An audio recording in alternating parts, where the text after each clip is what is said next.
Meus irmãos, graça, misericórdia, paz do Senhor Jesus vos sejam abundantemente multiplicadas. Nós voltamos às reuniões apenas com a equipe técnica, já que cresceu o número de pessoas contaminadas pela Covid-19 no nosso município, de modo que nós estamos aqui nessa manhã apenas com a equipe para a condução do culto de louvor e adoração ao Senhor. Eu quero convidá-lo a abrir a Escritura no livro do profeta Isaías, capítulo 9, Isaías 9, verso do 1 até o 7. Acompanhe aí a leitura desta porção da palavra de Deus. Isaías, capítulo 9, versos do 1 até o 7.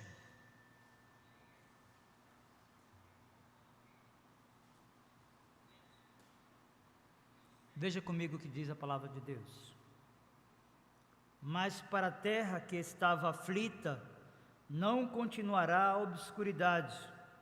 Deus, nos primeiros tempos, tornou desprezível a terra de Zebulon e a terra de Naftali, mas nos últimos tornará glorioso o caminho do mar, além do Jordão, Galiléia dos gentios. O povo que andava em trevas viu grande luz, e aos que viviam na região da sombra da morte, resplandeceu-lhes a luz. Tens multiplicado este povo, a alegria lhe aumentaste. Alegram-se eles diante de ti, como se alegram na ceifa e como exultam quando repartem os despojos.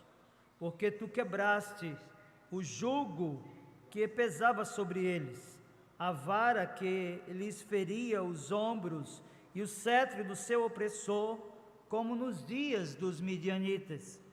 Porque toda bota com que anda o guerreiro no tumulto da batalha e toda veste revolvida em sangue serão queimadas, servirão de pasto ao fogo.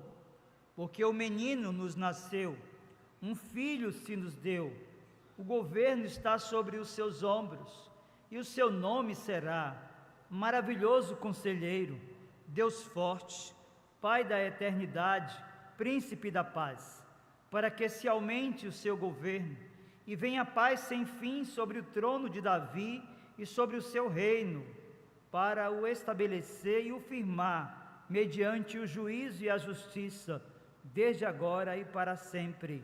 O zelo do Senhor dos Exércitos fará isto.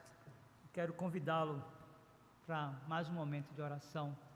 Curve a sua fronte e suplique a Deus comigo a graça manifestada na exposição da palavra, para que esse tempo dispensado na presença augusta do Senhor seja um tempo de refrigério, de renovação da nossa fé e da nossa esperança na pessoa do Filho de Deus. Curve a sua fronte e ore comigo nesta hora. Meu Senhor, em nome de Jesus, teu Filho bendito e amado, nosso Redentor, nosso Supremo Pastor, único mediador entre Deus e os homens, é por Ele, meu Senhor, pelos seus méritos, pelo serviço que Ele prestou a Ti, quando tomou o nosso lugar na cruz e enfermou, e sofreu as punições que estavam postas para cada um de nós. É por Jesus que nos aproximamos de Ti, para Te agradecer, porque os nossos olhos foram aclarados e os ouvidos desimpedidos, e hoje nós podemos compreender o que de fato significa o Natal. Hoje, de fato, nós podemos compreender, meu Senhor, que nós éramos trevas, mas hoje nós somos luz, que estávamos perdidos e fomos achados pelo Senhor, e por isso estamos aqui nesta manhã, genuflexos aos Teus pés, para Te bendizer o nome, por Tua obra redentiva, por Teu amor eletivo e por Tua fidelidade a cada um de nós, meu Senhor, na pessoa do Teu Filho. Recebe, pois, esse culto que estamos te prestando nessa manhã, e fale-nos agora pela Escritura, a fim de que o nosso caráter seja aperfeiçoado em santidade, e a fim de que Cristo Jesus, o nosso Senhor e Salvador, seja exaltado e glorificado. No nome dele nós oramos. Amém. Meus irmãos queridos, são muitos os símbolos que caracterizam ou põem em visibilidade as chamadas festas natalinas. Dentre eles, a utilização de luzes que abrilhantam esta que é sem dúvidas uma das maiores celebrações da cristandade no âmbito geral. É possível perceber nesse período, em muitos ambientes e residências, luzes de várias cores e intensidade. Em Campo Formoso, nós poderíamos definir a residência do Dr. Antônio, aqui no bairro Centro Cultural, como a grande referência de luzes, ou da beleza das luzes que iluminam as festividades natalinas. Meus queridos irmãos e amigos, o período de registro das verdades do livro do profeta Isaías é definido como de grandes trevas, de escuridão profunda, caracterizada pela indiferença e apatia ao ensino da palavra de Deus.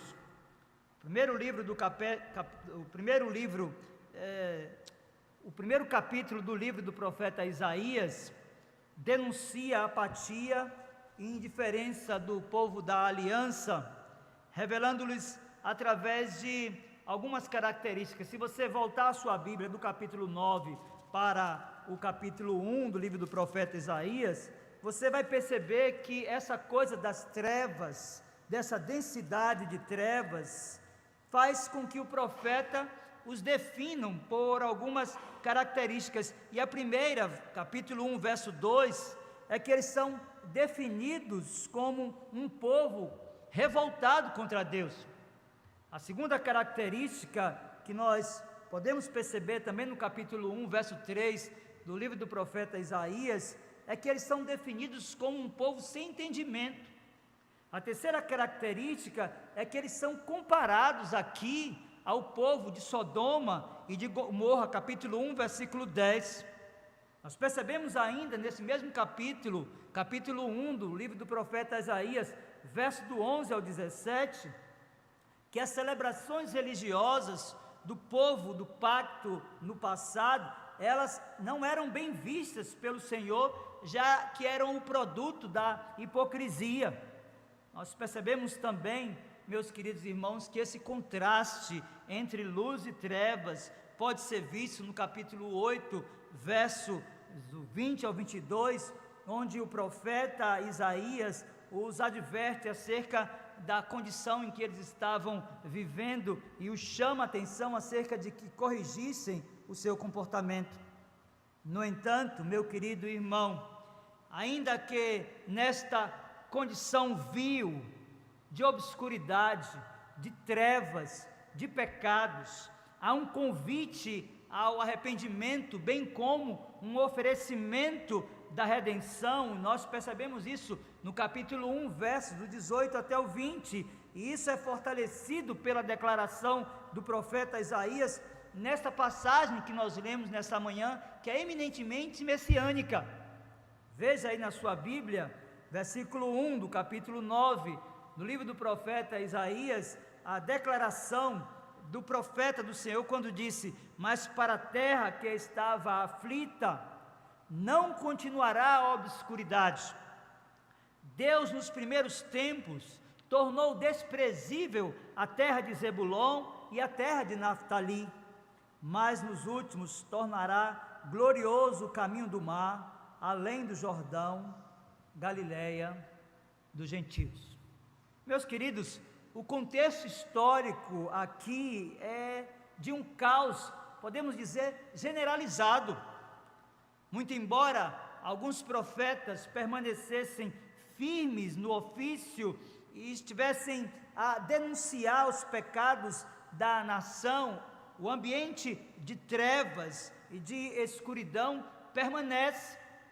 Há aqui uma apatia, podemos dizer, quase generalizada. A relação com os princípios aprendidos no passado estavam em desuso, eles já não tinham mais relação com a verdade da Escritura e viviam segundo a concupiscência e a disposição pecaminosa do próprio coração. Daí, meus irmãos, este vaticínio profético, cuja linguagem descreve uma realidade presente, ainda que esta profecia de Isaías capítulo 9 esteja apontando para frente. O profeta registrou os eventos aqui que nós podemos definir como um perfeito profético. Podemos dizer que a descrição dos fatos aqui de Isaías capítulo 9 são eventos na mente do profeta Isaías já cumpridos. Isaías consegue, em meio ao caos em que ele está vivendo, enxergar a esperança que é descrita como luz em meio da escuridão. Daí esta declaração em Isaías capítulo 9, verso de número 1, o profeta diz: mas para a terra que estava aflita não continuará a obscuridade. Meus irmãos queridos, a sequência da passagem, então, vai nos revelar a geografia desse cumprimento profético, e veja a clareza da expressão do profeta Isaías, tanto no que diz respeito ao local, mas de forma especial a forma como essa profecia seria cumprida. Ele ainda diz: Deus nos primeiros tempos tornou desprezível a terra de Zebulon, a terra de Naftali, mas nos últimos tornará glorioso o caminho do mar, além do Jordão, Galileia dos gentios. Perceba comigo que é uma descrição de uma região cuja experiência pretérita foi de humilhação. Contudo, há uma mensagem de esperança aqui. Isso pode ser percebido, por exemplo, através das expressões nos primeiros e últimos tempos, que são indicativos desta verdade. Mas, meus queridos irmãos, que local é esse que o profeta Isaías está mencionando? Ele mesmo vai dizer que é a terra de Zebulon e de Naftali, além da Galileia dos gentios. Meus queridos, em meio ao caos, às trevas que o profeta estava enfrentando, o seu coração é aqui, no versículo 1 de Isaías capítulo 9, inundado de esperança ao contemplar no presente uma profecia que se cumpriria num local, em uma pessoa. É objetivamente isso que nós temos aqui no registro de Isaías capítulo 9, verso 1, que nos revela que essas cidades de Zebulon e Naftali foram arrasadas quando o exército assírio entrou no país. Contudo, nessa linguagem do versículo 1 de Isaías capítulo 9, elas seriam honradas pelo ministério terreno do Senhor Jesus Cristo, que levou luz e esperança aos povos dessa localidade. De posse daquilo que nós conhecemos como a analogia da Escritura, esse princípio da reforma, de que a Bíblia interpreta a própria Bíblia, você vai perceber isso com mais clareza, abrindo a sua Bíblia no Evangelho de Mateus, capítulo 4, a partir do versículo 12 e até o 16. Veja que Isaías está mergulhado em um caos. Perceba que é de fato uma condição de obscuridade, de trevas. O povo havia se afastado da lei, viviam segundo a concupiscência do próprio coração, mas ele enxerga em meio àquele contexto de desesperança, de apatia, de indiferença, o cumprimento de algo que viria ainda no futuro, mas que no seu coração, cheio da graça de Deus, estava sendo realizado ali, pelo menos através da fé. E Mateus, no capítulo 4, no seu evangelho, a partir do 12 até o 16, diz: ouvindo, porém, Jesus que João fora preso, retirou-se para a Galileia e, deixando Nazaré, foi morar em Cafarnaum, situada à beira-mar, nos confins de Zebulon e Naftali, para que se cumprisse o que fora dito por intermédio do profeta Isaías: terra de Zebulon, terra de Naftali, caminho do mar, além do Jordão, Galileia dos gentios. O povo que jazia em trevas viu grande luz, e aos que viviam na região da sombra da morte, resplandeceu-lhes a luz. Meus queridos irmãos, percebam comigo que em meio às trevas que o profeta estava inserido, a sua esperança, a sua confiança, o seu contentamento residia na pessoa bendita e maravilhosa, que é o verdadeiro sentido do Natal, a saber, o Senhor Jesus Cristo.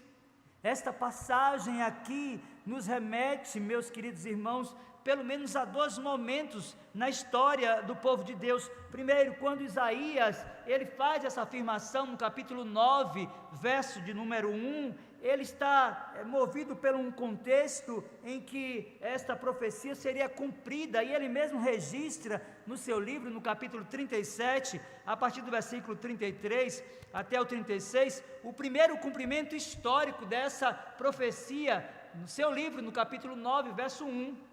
Veja Isaías capítulo 37, a partir do 33 e até o 36, a Escritura diz assim: pelo que assim diz o Senhor acerca do rei da Assíria: não entrará nessa cidade, nem lançará nela flecha alguma, não virá perante ela com escudo, nem há de levantar tranqueiras contra ela. Pelo caminho por onde vier, por esse voltará, mas nessa cidade não entrará, diz o Senhor, porque eu defenderei essa cidade para a livrar, por amor de mim e por amor do meu servo Davi. Então saiu o anjo do Senhor e feriu no arraial dos assírios a 185.000, e quando se levantaram os restantes pela manhã, eis que todos estes eram cadáveres. Meus queridos, há de fato uma esperança que faz com que o profeta olhe para frente. Há de fato uma esperança que faz com que ele compreenda que aquele período em que o povo está vivendo sobre o cativeiro babilônico seria cumprido, como o Senhor havia determinado e comunicado ao próprio profeta. E nós percebemos então que esta profecia de Isaías capítulo 9, verso 1, se cumpre no tempo e na história, ainda no repatriamento do povo, mas nós vamos perceber que há um segundo cumprimento aqui, e que vai se dar exatamente na primeira vinda do nosso Senhor Jesus Cristo. Se você abrir a sua Bíblia, em Mateus capítulo de número 4, versos do 12 ao 16, você vai perceber isso, e nós já lemos essa passagem aqui. Por isso essa profecia de Isaías capítulo 9, verso 1, se cumpre no repatriamento do povo, mas os seus olhos estão voltados para a pessoa de Jesus. Ele tem no seu coração esperança que aqueles dias maus, que aquele estado de caos, de obscuridade, de pecado, de apatia, de indiferença do povo para com a lei de Deus, para com a palavra de Deus, haveria de ter um fim, e a pessoa de Jesus se manifestaria não apenas como um redentor político, como muitos pensavam, mas como um redentor divino, aquele que é 100% homem, aquele que é 100% Deus, e que viria para cumprir todas as promessas do Antigo Testamento.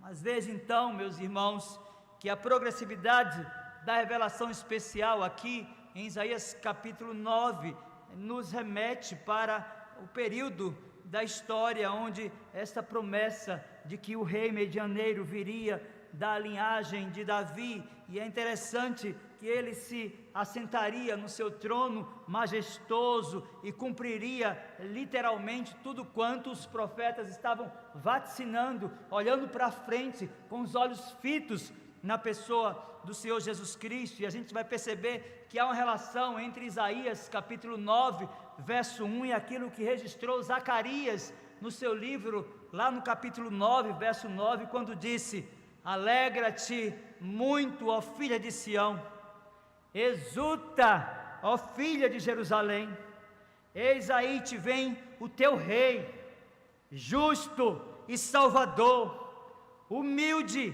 montado em jumento, num jumentinho, cria de jumenta. Meus queridos, essa profecia do profeta Zacarias, lá no capítulo 9, verso 9 do seu livro, tem espaço no cumprimento e no registro de Lucas, lá no capítulo 1 do seu evangelho, versos 32 e 33, ali a escritura diz: este será grande, e será chamado Filho do Altíssimo, Deus, o Senhor, lhe dará o trono de Davi seu pai, ele reinará para sempre sobre a casa de Jacó, e o seu reinado não terá fim. Meus irmãos, a progressividade da passagem então de Isaías capítulo 9, agora na segunda sessão, nos revela como em meio ao caos no qual estava inserido, o profeta conseguiu retirar esperança. Veja Isaías capítulo 9, verso do 2 até o 5, a escritura vai nos dizer assim: o povo que andava em trevas viu grande luz, e aos que viviam na região da sombra da morte, resplandeceu-lhes a luz. Tens multiplicado este povo, a alegria lhe aumentaste, alegram-se eles diante de ti, como se alegram na ceifa, e como exultam quando repartem os despojos, porque tu quebrastes o jugo que pesava sobre eles, a vara que lhes feria os ombros, e o cetro do seu opressor, como no dia dos midianitas. Porque toda bota com que anda o guerreiro no tumulto da batalha, e toda veste revolvida em sangue, serão queimadas, servirão de pasto ao fogo. Meus queridos irmãos, do que o texto nos revela, é necessário aqui, na segunda sessão, compreendermos algumas coisas. Primeiro, o povo que estava em trevas aqui, na declaração do profeta Isaías, foi aquele povo que habitava a região mencionada aqui anteriormente, gente das terras de Nebulon e Naftali, a chamada Galileia dos gentios. Segundo, a ideia de luz aqui pode ser interpretada como o símbolo de alegria e felicidade plenas, produto da libertação política naquele primeiro cumprimento, e no segundo momento, no cumprimento da profecia na pessoa do Filho de Deus.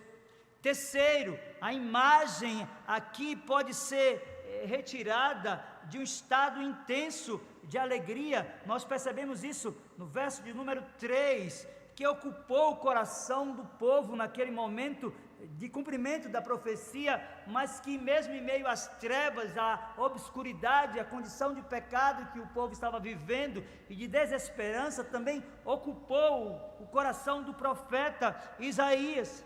Meus queridos, aqui a alegria é primordialmente pela libertação política, e a expressão que nós encontramos no texto, quebrar o jugo que pesava sobre eles, a vara que lhes feria os ombros e o cetro do seu opressor, indica claramente a libertação da condição semelhante a um animal de carga, que além de um serviço pesado, ainda recebe açoites dos seus donos. Era essa a condição do povo da aliança, sob o governo assírio, sob o governo de Babilônia. Então é este caos generalizado, essa condição de obscuridade, gente que estava distante da família, gente que estava distante do culto, gente que estava distante da lei, mas em meio a esse caos, em meio a essa condição em que eles estavam vivendo, o profeta Isaías mantém o seu coração aquecido de esperança, porque os seus olhos estavam voltados para a pessoa do Redentor, o Senhor Jesus Cristo, o Rei medianeiro, aquele que viria para cumprir todas as profecias, e nele sim o povo encontraria a libertação perfeita e completa daquele jugo de escravidão. E nós percebemos então, na sessão seguinte e final da exposição do texto de Isaías, capítulo 9, que ele vai descrever em detalhes a razão da sua esperança, que se manifesta através das características daquele que nós definimos como o ente santo, daquele que nós definimos como o Filho de Deus, o Altíssimo, o Senhor Jesus Cristo. Veja, Isaías capítulo 9, agora versos 6 e 7, na parte A diz: porque um menino nos nasceu, um filho se nos deu, o governo está sobre seus ombros, e o seu nome será Maravilhoso Conselheiro, Deus Forte, Pai da Eternidade e Príncipe da Paz. Meus queridos, é possível perceber aqui que o profeta não está descrevendo as qualidades de um rei terreno. É possível perceber aqui, nesta linguagem, que ela nos revela que o seu olhar está fincado nas promessas do Redentor, do Senhor Jesus Cristo, e ele o descreve como um governante vestido de poder para governar. Nós olhamos para a passagem e percebemos que ele traz alguns títulos descritivos. Ele o define como um menino que nasceria de uma virgem e revelaria que Deus está com o seu povo. Daí a ideia de Emanuel, que quer dizer Deus conosco. Ele já havia vaticinado que o Filho de Deus haveria de se manifestar. No capítulo 8, verso 8, ele já havia falado: passando por ele, chegarão até o pescoço, as alas estendidas do seu exército cobrirão a largura da tua terra, ó Emanuel. Meus irmãos, de fato nós olhamos para essa passagem e percebemos que o profeta define ainda como imprescindível para a sua redenção aquele que haveria de vir, ou seja, ele se inclui entre o grupo daqueles que necessitavam de perdão, ele se inclui entre o grupo daqueles que necessitava da manifestação da graça de Deus. Nessa expressão, um menino nos nasceu, ele se põe como parte daqueles que receberiam o perdão de Deus por meio do Senhor Jesus Cristo, a redenção da condição de escravos, não somente do ponto de vista político, mas também e sobretudo redentivo. Por isso, meus irmãos, ele passa a defini-lo com alguns nomes, e ele inicia dizendo que o Filho de Deus é um maravilhoso conselheiro. Meus queridos, para Isaías, esta criança transcende a compreensão humana. Para Isaías, os seus conselhos são parte do seu ofício real e são indispensáveis para a salvação do seu povo. Meus irmãos, ele ainda diz que o Filho de Deus é um Deus forte. E a ideia aqui dessa designação está atrelada imediatamente àquela precedente, quando ele já havia falado que o Filho de Deus seria um maravilhoso conselheiro. É importante então associarmos essas duas características. O Filho de Deus, ele não somente é um maravilhoso conselheiro, mas ele é um Deus forte, ou seja, essas são as duas características cardinais para a realeza. Nós olhamos então para esse texto e vamos perceber, meus irmãos e amigos, que para que o exercício de um rei de fato possa ser autêntico, é necessário poder e sabedoria. Daí essas duas características cardinais da realeza, as duas qualidades devem estar juntas. É importante que se diga que sabedoria sem poder e poder sem sabedoria são incongruentes, são perigosos, são também ineficáveis para o exercício da atividade de um rei. Mas ele segue e diz também que o Filho de Deus seria o Pai da eternidade. Veja aí na sua Bíblia, já que a ideia de pai na cultura dos hebreus tem relação com a geração de um fato ou de uma coisa. O profeta põe aqui em relevo a divindade do Filho de Deus ao defini-lo como o Pai da eternidade.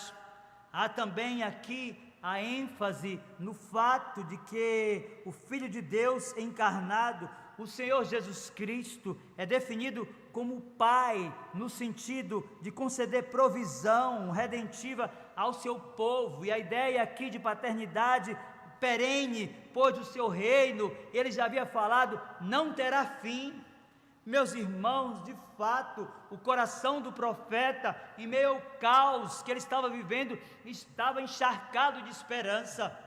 Meus irmãos, em meio ao caos que aquele homem estava vivendo, ele consegue identificar na pessoa do Filho de Deus, do Senhor Jesus Cristo, a sua fonte de contentamento, a sua fonte de confiança, a sua fonte de alegria, a sua fonte de esperança. Por isso, ele ainda o define como o príncipe da paz. E ao definir então o rei medianeiro, o Senhor Jesus Cristo como príncipe da paz, Isaías não trata aqui da paz no sentido daquilo que nós conhecemos, na definição de que a paz é a cessação da guerra. Paz aqui, meus queridos irmãos, tem um sentido mais ampliado. Paz aqui indica toda salvação, todas as bênçãos e todas as felicidades que só o Filho de Deus pode conceder ao seu povo. Então, depois de libertados do poder do inimigo, o povo de Deus, sob o cetro ininterrupto desse Rei bendito, do Senhor Jesus Cristo, desfrutaria de paz sem fim, tanto do ponto de vista vertical, paz com Deus, mas paz também com o semelhante. Então Isaías, em meio àquele caos que ele estava vivendo, ele tem o seu coração encharcado de esperança, porque ele está olhando para a pessoa do Filho de Deus. E nós vamos perceber isso na sequência da passagem, porque o profeta ainda define a utilidade desse governo real, quando no verso 7 afirma, Isaías capítulo 9, verso 7, diz assim: para que se aumente o seu governo e venha paz sem fim sobre o trono de Davi e sobre o seu reino, para o estabelecer e o firmar mediante o juízo e a justiça, desde agora e para sempre.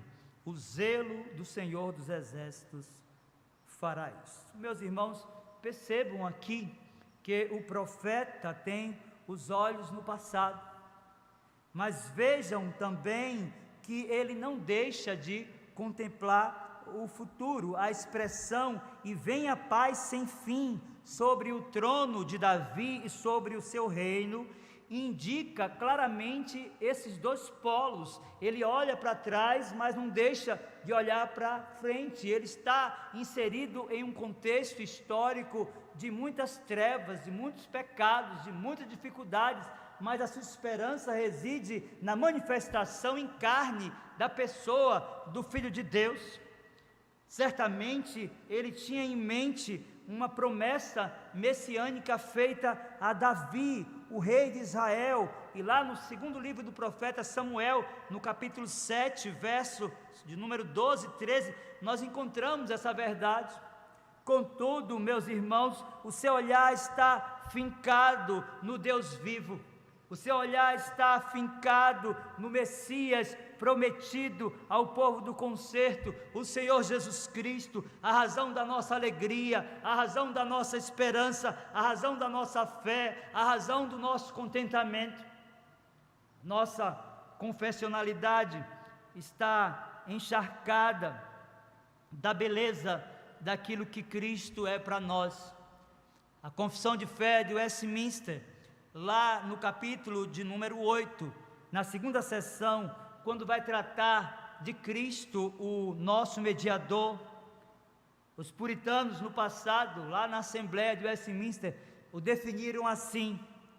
Eles disseram que Jesus é o Filho de Deus.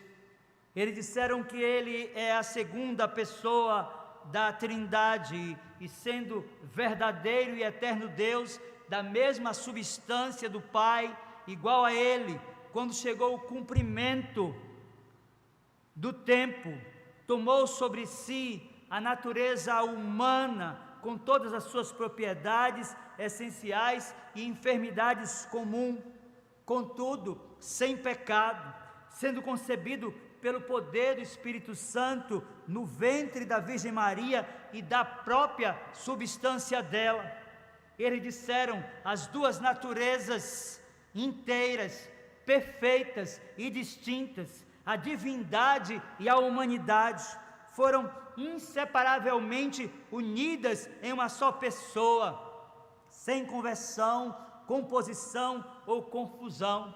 Essa pessoa é verdadeiro Deus, essa pessoa é verdadeiro homem, porém um só Cristo, porém um só mediador, porém aquele que pode religar o homem caído no seu pecado, sem esperança, com um Deus vivo e verdadeiro. Esta é a esperança do profeta Isaías em meio ao caos.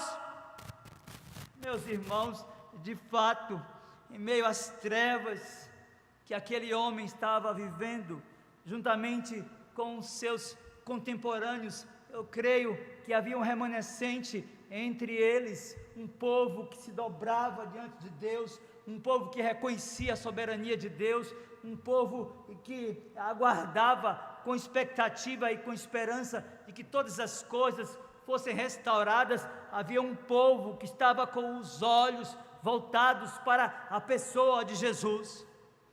Nós iniciamos a exposição desta passagem de Isaías capítulo 9, versos do 1 ao 7, destacando esse contraste entre luz e trevas, utilizado pelo profeta Isaías nesse livro. E eu quero concluir chamando a sua atenção para alguns ensinos diante de tudo quanto ouvimos até aqui. E o primeiro deles é que os conceitos extraídos da palavra Natal estão diretamente relacionados com o nascimento. A palavra Natal significa do nascimento. O Natal é uma data comemorativa que simboliza o nascimento do Senhor Jesus Cristo. Segundo, as ideias em torno de luzes do Natal têm relação com a lenda de que na Alemanha um senhor costumava colocar velas na janela para iluminar o caminho dos viajantes que se perdiam, e essa tradição se mesclou com o símbolo do Senhor Jesus Cristo, que seria aquele que iluminaria o caminho da humanidade e tiraria essa humanidade dessa condição de trevas. Terceiro, em meio às trevas e período de indiferença do povo para com a santa e bendita lei de Deus, nós percebemos pela exposição de Isaías capítulo 9, verso de 1 até o 7, que a sua esperança residiu no Natal. Daí, meus irmãos, compreendermos que Isaías, ele viveu as expectativas do nascimento do Filho de Deus. Daí, meus irmãos, compreender que de fato ele compreendeu que só o Senhor Jesus pode e tem o poder para dissipar as trevas do pecado. Daí a compreensão de que de fato o profeta Isaías percebeu que mesmo numa condição completa de ausência de esperança, é possível renová-la quando nós confiamos na pessoa de Jesus Cristo. Portanto, meus irmãos queridos, para Isaías, o Natal estava estreitamente relacionado a sua relação de afeto e submissão ao Filho de Deus. Eu quero concluir a mensagem nesse culto matinal perguntando para você qual o significado do Natal. Você já caminha na luz ou você permanece ainda em trevas, como muitas pessoas no período do profeta Isaías? Meus queridos, de fato, há uma definição histórica de Natal, do Filho de Deus que nasceu numa manjedoura em Belém. Mas enquanto ele não nascer no seu coração, sobretudo você que não tenha Jesus Cristo como seu Senhor e Salvador, o Natal para você será uma festa estranha, porque você continua caminhando em trevas, porque é o único que pode lhe iluminar e lhe retirar dessa condição de tristeza, de desesperança, de apatia e de indiferença com a lei de Deus. O único que pode fazer isso por você é Jesus Cristo. Ele é o sentido do Natal do profeta Isaías, e ele aguardou o seu nascimento com expectativa. A minha oração e súplica é que Jesus Cristo possa também nascer no seu coração, para que o Natal de 2020 seja um Natal em que você possa identificá-lo como seu único Senhor e como seu único Salvador. Que Ele mesmo aplique a sua palavra ao nosso coração. Vamos ficar de pé, vamos orar. E encerrando o culto nessa manhã. Meu Senhor, bendito, exaltado e glorificado seja o Teu excelso, majestoso, poderoso nome.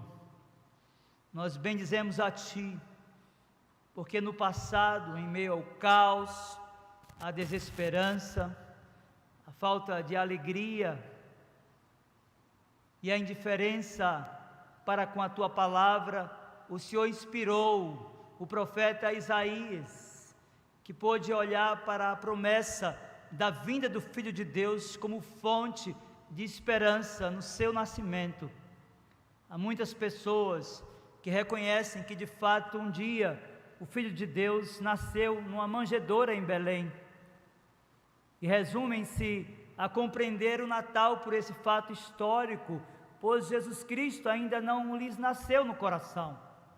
Nós te pedimos agora, meu Senhor, assim como o Senhor aclarou um remanescente fiel, deu a capacidade da iluminação dos olhos no passado, de forma especial usando o profeta Isaías, para que os seus contemporâneos compreendessem as maravilhas da Tua lei. Faz isso também na vida dessa pessoa, nesta manhã, a fim de que os seus olhos sejam aclarados, a fim de que os ouvidos sejam desimpedidos, e a fim de que essa pessoa possa enxergar em Jesus Cristo a única esperança da sua vida e o verdadeiro sentido do Natal.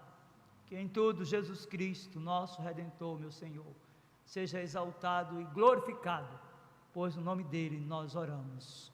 Amém. Recebam a bênção, irmãos. Que a graça do Senhor Jesus, o amor de Deus, o nosso muito bondoso Pai, o poder, a comunhão e as consolações do Santo Espírito de Deus, sejam sobre vós, irmãos, e sobre vós repouse. Assim vos abençoe o Deus Pai, Filho e Espírito Santo. Amém. Podem sentar, meus irmãos.